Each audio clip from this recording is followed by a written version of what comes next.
નમસ્કાર, તૃષા કુકિંગ ચેનલમાં તમારું સ્વાગત છે। આજે હું બનાવી રહી છું ફ્રૂટ દહીં રાયતું।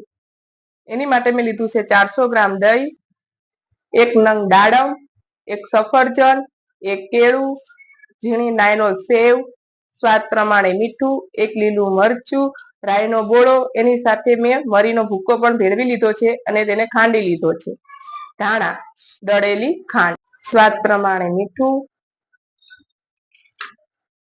લીલા મરચાની કટકી, રાઈનો બોળો,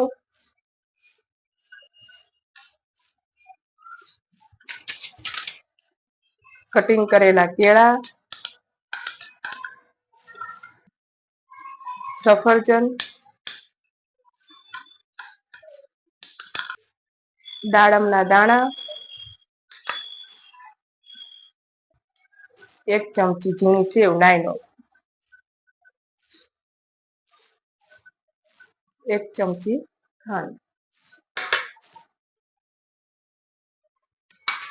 આ બધું આપણે સારી રીતે મિક્સ કરી દઈશું।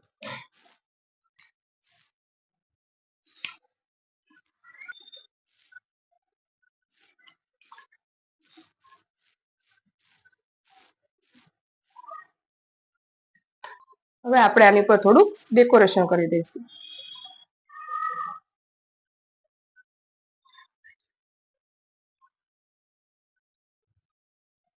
આ રાયતું તૈયાર છે।